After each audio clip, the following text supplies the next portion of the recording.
Hello students, कैसे हैं आप? आई होप आप हेल्दी होंगे, खुश होंगे और स्ट्रेस फ्री होंगे। मैं आपको पढ़ा रही हूँ संधि। ठीक है, संधि का हम स्वर संधि कर चुके हैं। आज मैं आपको पढ़ाऊंगी व्यंजन संधि। तो चलिए बिना देर के शुरू करते हैं। व्यंजन संधि की परिभाषा हो जाएगी, व्यंजन संधि के निकट स्वर या व्यंजन आने से व्यंजन में जो परिवर्तन होता है उसे व्यंजन संधि कहते हैं। अर्थात अगर व्यंजन ध्वनि के निकट कोई भी स्वर आ जाए, स्वर आपको पता कौन सा होता है, ए आ ई री, ए आई ओ औ अंक है, या कोई व्यंजन आ जाए, व्यंजन क ख ग घ है, ठीक है, त थ द ध न ट ठ ड ढ न, ये सब। ठीक, तो उसमें जो परिवर्तन आएगा उसको हम क्या कहेंगे, व्यंजन संधि। इसका पहला नियम क्या हो जाएगा व्यंजन संधि का, यदि वर्ण के पहले वर्ण क च ट त प के बाद किसी वर्ग का तीसरा या चौथा वर्ण, ये सब ग ध ज ट ठ द ध ब भ या ये र ल व या कोई स्वर आ जाए तो वह पहला वर्ण उसी वर्ग के तीसरे वर्ण में बदल जाता है। अब मैं समझाती हूँ आपको ठीक से। इसको कहते हैं वर्ग। क्या कहेंगे इसको? वर्ग। क वर्ग, च वर्ग, ट वर्ग, त वर्ग, प वर्ग, ये है वर्ण। क ख ग घ ड़। और व्यंजन में जो वर्ण होते हैं ये बिना स्वर के होते हैं। देखो हलंत लगा है सबके नीचे, इसका मतलब ये बिना स्वर के हैं। ठीक है, ये सब किसके हैं? बिना स्वर के। तो ये हो गए वर्ण और ये हो गए वर्ग। पहले वर्ण में के बाद कोई वर्ग का तीसरा या चौथा आ जाए। पहला वर्ग है, इसका मान ले ये है दिक प्लस गज। ठीक है, पहला वर्ण है, इसके बाद क्या आ गया? ग। तीसरा आ गया सेम वर्ग का, पहले वर्ण का, पहले वर्ण के बाद तीसरा वर्ण आ गया, तो ये किसमें बदल जाएगा? तो ये उसी वर्ग के तीसरे वर्ण में बदल जाएगा, इसी वर्ण के तीसरे वर्ग में, मतलब इसमें बदल जाएगा क। ठीक है, फिर से बताती हूं, यदि वर्ण के पहले वर्ण के बाद तीसरा या चौथा वर्ण आ जाए तो ये इसी वर्ग के तीसरे वर्ण में बदल जाएगा। जैसे मान ले च आ गया, च वर्ण के बाद ज या झ आता है, तो ये च किस में बदल जाएगा? ज में बदल जाएगा। एग्जाम्पल देती हूं आपको, दिक प्लस गज। पहले वर्ग का वर्ण है दिक प्लस गज, इसी वर्ग का तीसरा वर्ण आ गया इसमें, तो का किस में बदल जाएगा? तीसरे वर्ण में बदल जाएगा। दिक प्लस गज, दिग्गज। ठीक है, आ गया तीसरा वर्ण। ऐसे ही दिक प्लस अंबर, ये स्वर है, ऐसे लिखा है स्वर आ जाए, स्वर या व्यंजन, तो दिक प्लस अंबर, तब भी ये किस में बदल जाएगा? तीसरे वर्ण में। दिक प्लस अंबर, दिगंबर। का किस में बदल गया? का वर्ण किस में बदल गया? तीसरे वर्ण में। आ गया, स्वर आ गया, तो दिगंबर। ऐसे वाग प्लस दत्ता, जगत प्लस अंबा, त जगत प्लस अंबा। अ है वर्ण, क्या है? ए है स्वर, सॉरी, ए क्या है? स्वर। ठीक है, तो त के बाद क्या आ गया? स्वर आ गया, तो इसके तीसरे में बदल जाएगा ये, जगत प्लस अंबा, जगदम्बा। ठीक है, त के बाद तीसरा वर्ण क्या होगा? द। त है, त आ गया, त के बाद स्वर आ गया ए, तो त किस में बदल जाएगा? इसी वर्ण के तीसरे, पहला वर्ण तीसरे वर्ण में बदल जाएगा, जगत प्लस अंबा, जगदम्बा। द। षट प्लस आनंद, ट है, पहला वर्ण ट है, ट के बाद वो ईश्वर आ गया आ, किसमें बदल जाएगा? तीसरे में, ड। षट प्लस आनंद, षडानंद। आई होप आपको समझ में आ गया होगा। मैंने उदाहरण समेत आपको समझा दिया कि अगर किसी भी वर्ग का पहले वर्ण के बाद तीसरा या चौथा वर्ण आता है तो उसी वर्ग के तीसरे वर्ण में पहला वर्ण बदल जाता है। चलिए स्टूडेंट्स, व्यंजन संधि का दूसरा नियम लेते हैं। दूसरे नियम में क्या है? यदि वर्ग के पहले वर्ण क च ट त प, यह है वर्ग, इनका पहला वर्ण क च ट त प के बाद न या म आ जाए तो पहले वर्ण का रूपांतरण पांचवें वर्ण में हो जाएगा। पहले वर्ण क के बाद यदि न आ जाए या मैं आ जाए तो उसका रूपांतरण, पहले वर्ण का रूपांतरण पांचवें वर्ण में हो जाएगा। इसका पांचवा वर्ण कौन सा है? क ख ग घ ड़, 1 2 3 4 5, इस आखिरी वाले में। ठीक है, चलिए उदाहरण देके समझाती हूँ। जैसे वाक प्लस मैं का क्या है? पहला वर्ण। ठीक है, इसके बाद आ गया म, इसके बाद अगर मैं आ जाए तो पांचवें वर्ण में उसका रूपांतरण हो जाएगा। पांचवा वर्ण क्या है? ड। तो वाक प्लस म किस में बदल जाएगा? ये का किस में बदल जाएगा? मैं आ गया बाद में, तो वाग्मय, पांचवा वर्ण। ठीक है, वाक प्लस मैं, तो का किस में बदल जाएगा? पांचवें वर्ण में। पहला वर्ण पांचवें वर्ण में बदल जाएगा। क्या हो जाएगा? वाग्मय। दिक प्लस नाग, पहले वर्ण क के बाद न आ गया तो भी पांचवें वर्ण में ही बदल जाएगा। दिक प्लस नाग, दृढ़ नाग। जगत प्लस नाथ, त पांचवा वर्ण है इसका न, तो किसमें बदल जाएगा? न में। जगत प्लस नाथ, जगन्नाथ। त किस में बदल गया? न में, जगन्नाथ। उत प्लस मत, पहले वर्ण के बाद क्या आ गया? त के बाद क्या आ गया? मैं आ गया, तो त किस में बदल जाएगा? पांचवें वर्ण न में। उत प्लस मत उन्मत, त किस में बदल गया? न में, उन्मत। उत प्लस नति, त किस में बदल जाएगा? पांचवें वर्ण में। त किस में बदल जाएगा? पांचवें वर्ण में। तो त किस में बदल गया? पांचवें वर्ण, उन्नति। चलिए स्टूडेंट्स, अब इसका तीसरा नियम लेते हैं व्यंजन संधि का। इसमें पहला है त के बाद यदि ये ल या ल हो तो त किस में बदल जाएगा? ल में। कि त अगर हो, ये छोटा त है, हलंत लगा हुआ है, यदि इसके पश्चात ल आ जाए तो त ल में बदल जाएगा। जैसे उत प्लस लेख, तो त किस में बदल जाएगा? ल में, उल्लेख। उत प्लस लास, तो त किस में बदल जाएगा? ल आ गया तो ल में, उल्लास। दूसरा नियम क्या कहता है? तत् के पश्चात यदि ज या झ आ जाए तो त किस में बदल जाएगा? ज में। जैसे सत प्लस जन, त है, त के पास ज आ गया तो त किस में बदल जाएगा? ज में, सज्जन। उत प्लस ज्वल, ज है, तो त किस में बदल जाएगा? ज में, उज्ज्वल। तीसरा है इसका नियम, त के बाद यदि श आ जाए तो त की जगह च और श की जगह छ आ जाएगा। दो चीजों में परिवर्तन हो जाए, त की जगह तो च आ जाएगा और श की जगह क्या आ जाएगा? छ। उत प्लस श्वास, तो त तो बदल जाएगा च में और श बदल जाएगा छ में, उच्छ्वास। उत प्लस शिष्ट, उच्छिष्ट। पांचवा नियम क्या कह रहा है? यदि त के पश्चात ट या ड आ जाए तो त किस में बदल जाएगा? ट या ड में। तत् प्लस टिका, तट्टिका, त किस में बदल गया? ट में। उत प्लस डैन, तो ट किस में बदल गया? ड में, उड्डयन। यदि त के बाद च या छ आ जाए, हलंत लगा है, तो त की जगह पर च या छ आ जाएगा। जैसे उत प्लस चारण, तो त किस में बदल जाएगा? च में, उच्चारण। उत प्लस चरित, तो उच्चरित। ठीक, ऐसे यदि त के बाद ह आ जाए तो त किस में बदल जाएगा? ध, त के स्थान पर ध आ जाएगा। तत् प्लस सित, तदित। उत प्लस हार, उद्धार। चलिए इसका अगला नियम करते हैं।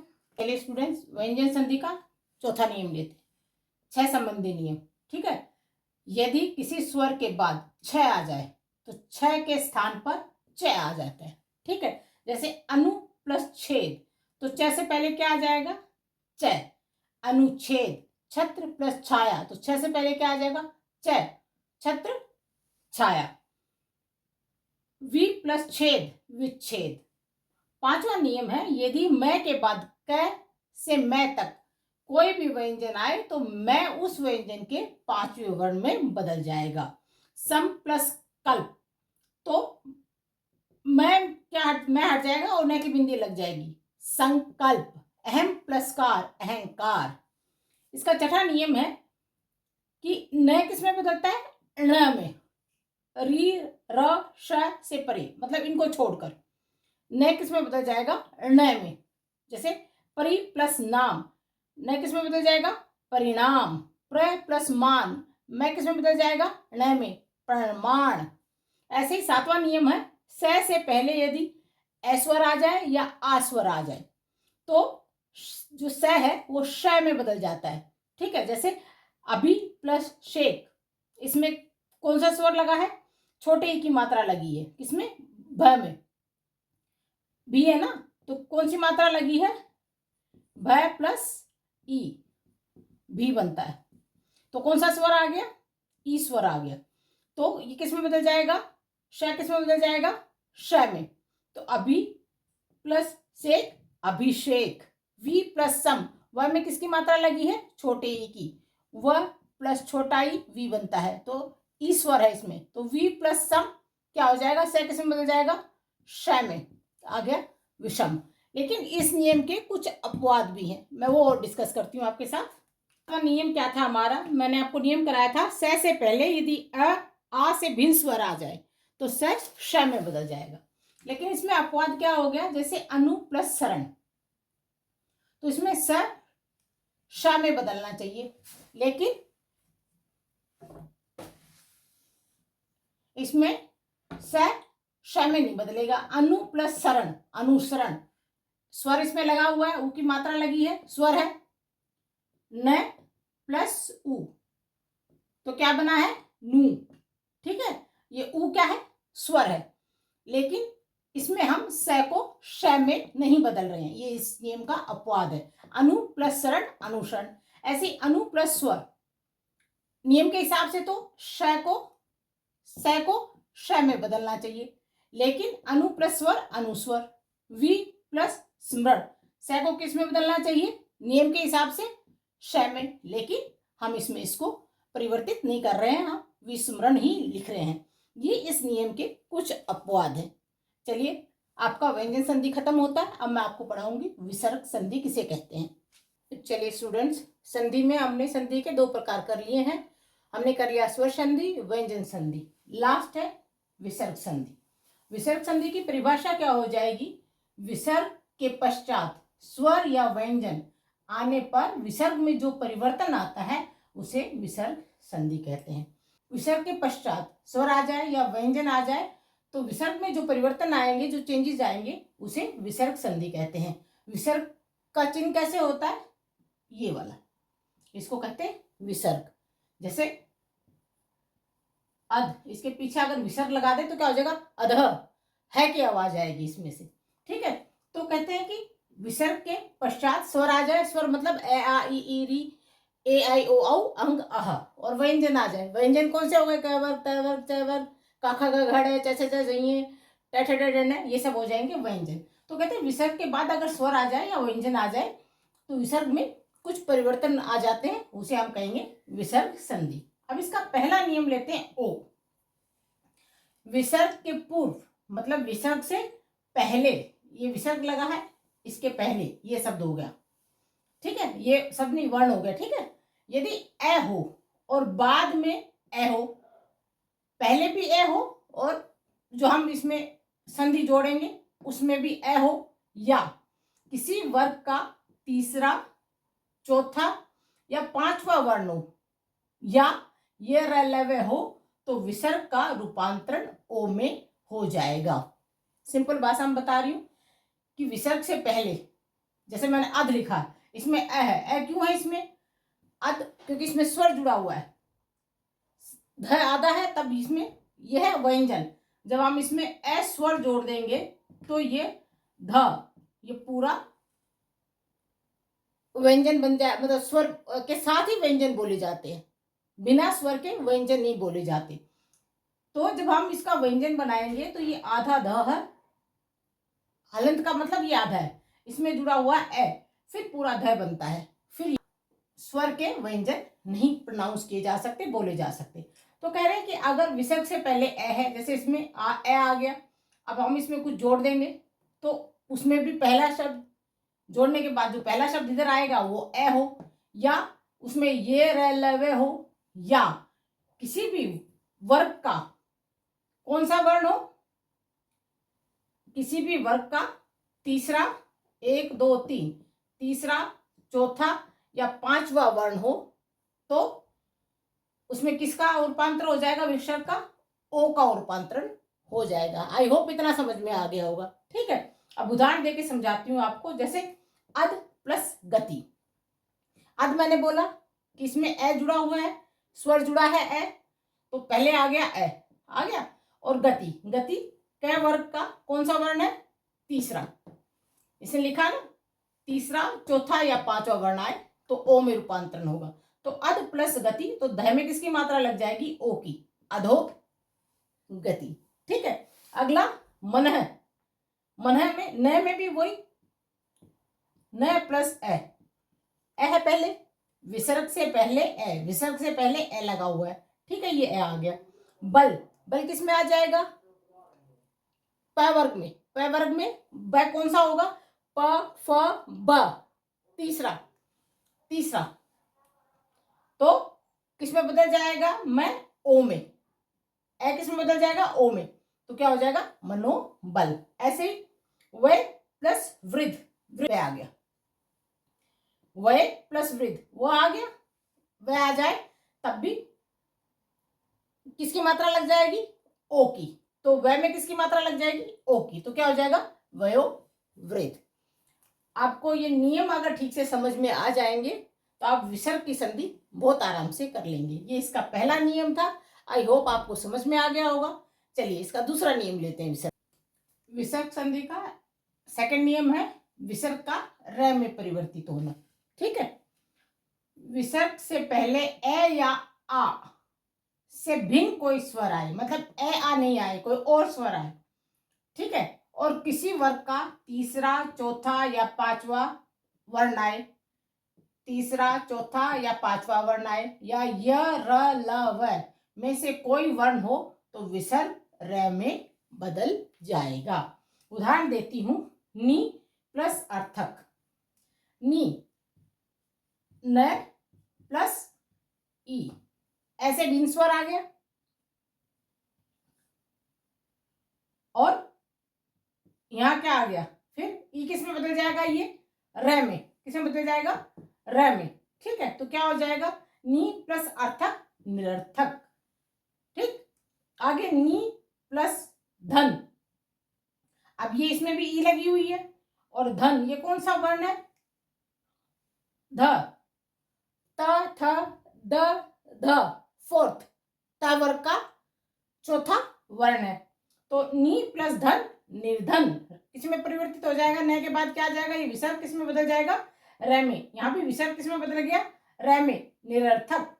नी प्लस मल, ये भी ई की मात्रा लगी है इसमें, विसर्ग से पहले। ठीक है। ए आके अलावा। और ये है म किस में आएगा? प फ ब भ म, पांचवा, प वर्ग का पांचवा वर्ण है, ये पांचवा वर्ण है। तो विसर्ग किस में बदल जाएगा? र में, छोटा र। नी प्लस मल, निर्मल। आई होप समझ में आ गया होगा। वर्ण, इसका वर्ग में ये सब क्या है? वर्ण। ठीक बच्चे, हर एक में आप नियम अगर अच्छे से जान लेंगे तो आपको संधि करने में बहुत आसानी होगी। चलिए अगला नियम लेते हैं। विसर्ग संधि का तीसरा नियम, विसर्ग का श में रूपांतरण होना। विसर्ग से पहले यदि कोई स्वर हो, विसर्ग से पहले, ये विसर्ग है, नी, ये विसर्ग लगा है, इससे पहले कोई स्वर हो, कौन सा स्वर आ गया इसमें? न प्लस ई आपका स्वर आ गया। और बाद में च हो, छ हो या श हो तो विसर्ग श हो जाएगा। ठीक है। ये छोटा श हो या इसमें हलंत लगेगा। ठीक। तो नी प्लस च आ गया। तो क्या हो जाएगा? विसर्ग किस में बदल जाएगा? श में, निश्चय। दू में ऊ की मात्रा लगी है, द प्लस ऊ क्या है? आपका स्वर। और बाद में क्या आ गया? च। तो विसर्ग किस में बदल जाएगा? श में, दुष्चरित्र। ठीक है। अगला नियम है फोर्थ, विसर्ग का स में रूपांतरण होना।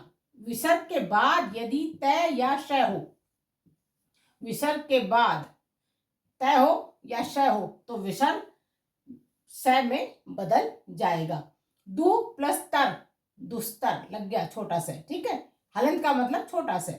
नी प्लस तेज, निस्तेज। नी प्लस तार, निस्तार। चलिए विसर्ग संधि का पांचवा नियम लेते हैं, विसर्ग का श में रूपांतरण होना। यदि विसर्ग से पहले ई या ऊ हो, विसर्ग से पहले ई या ऊ हो, और विसर्ग के बाद क ख द ढ ढ प फ में कोई वर्ण हो तो विसर्ग श में बदल जाएगा। विसर्ग का रूपांतरण किस में हो जाएगा? श में। उदाहरण दिया है दू प्लस करम, इसमें ऊ की मात्रा लगी है, ऊ आ गया, द प्लस ऊ दू बनता है, ऊ आ गया पहले और बाद में आ गया क, बाद में क्या आ गया? क। तो विसर्ग किस में बदल जाएगा? श में। दू प्लस कर्म दुष्कर्म। धनु ये ऊ आ गया प्लस टंकार, ट आ गया बाद में, ट ट ट ट यहाँ ट था, ट, ठीक है, बाद में आ गया ट, तो विसर्ग किस में बदल जाएगा? श में। धनुष टंकार। चतु प्लस पाद, इसमें ऊ की मात्रा लगी है, त प्लस ऊ, ठीक है, तो चतु प्लस पाद, प आ गया, कौन सा वर्ण आ गया? प, तो विसर्ग किस में बदल गया? श में। चतुष्पाद। ठीक, अगला नियम है इसका विसर्ग का लोप हो जाना, मतलब विसर्ग हट जाना। इसमें क में दिया है, यदि विसर्ग से पहले ए आ हो, मतलब विसर्ग से पहले ए हो या आ हो और विसर्ग के बाद में कोई भिन्न स्वर हो तो विसर्ग का लोप हो जाएगा। उदाहरण दिया है अंतः प्लस एव, विसर्ग से पहले ए आ गया, त में ए जुड़ा हुआ है, आधा त प्लस अ, त पूरा बनता है, और बाद में कोई भिन्न स्वर हो, कौन सा स्वर आ गया? ए, तो अतएव विसर्ग का लोप हो गया। ठीक है स्टूडेंट्स, इसका दूसरा क्या नियम है इसी में लोप का में, यदि विसर्ग के बाद र हो तो विसर्ग का लोप हो जाएगा और जो विसर्ग का पूर्व स्वर है वो दीर्घ स्वर में बदल जाएगा। उदाहरण है जैसे नी प्लस रो, तो विसर्ग के बाद क्या है? र, विसर्ग के बाद यदि र हो तो विसर्ग का लोप हो जाएगा, और ये जो विसर्ग के पहले का जो वर्ण है ये किस में बदल जाएगा? स्वर है, ये छोटा ई है, और ये स्वर किस में बदल जाएगा? बड़ी ई में। नी, न प्लस ई, ये जो नी है ये दीर्घ स्वर में बदल जाएगा। दीर्घ स्वर मतलब बड़ी मात्रा लग जाएगी, तो नी प्लस रोग निरोग, विसर्ग हट गया, विसर्ग का लोप हो गया और नी किस में बदल गया? दीर्घ स्वर में। ऐसे नी प्लस रस नीरज, ठीक है, यहाँ छोटे की मात्रा लगी है, हाँ? और विसर्ग के बाद र है तो इसमें भी विसर्ग का लोप हो जाएगा और स्वर दीर्घ लग जाएगा विसर्ग के पहले वाले में। नीरज दीर्घ स्वर लग गया है। ठीक स्टूडेंट्स, चलिए अगला आखिरी नियम और करते हैं इसका। चलिए स्टूडेंट्स, विसर्ग संधि का अंतिम नियम है, विसर्ग से पहले ए हो और विसर्ग के बाद में का हो या प हो तो विसर्ग में कोई परिवर्तन नहीं होगा।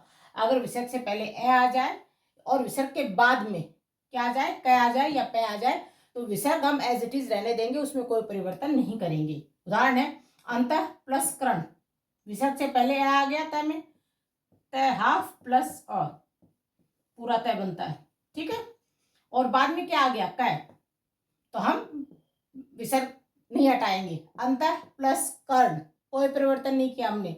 ऐसे प्रातः प्लस काल, प्रातः काल, पे प्लस पान, पा आ गया, कोई परिवर्तन नहीं होगा, पे पान। चलिए स्टूडेंट्स, आपका संधि पूरा होता है। मैंने आपको क्या करा दिया? स्वर संधि करा दिया, व्यंजन संधि करा दिया और विसर्ग संधि करा दिया। ये संधि के 3 प्रकार हैं। आई होप जो मैंने आपको पढ़ाया आपको समझ में आया होगा। समझ में आया है तो प्लीज़ मेरे चैनल को सब्सक्राइब कीजिए, लाइक कीजिए और शेयर कीजिए। अपना ख्याल रखिए, खुश रहिए और पढ़ाई को एंजॉय कीजिए। Bye bye.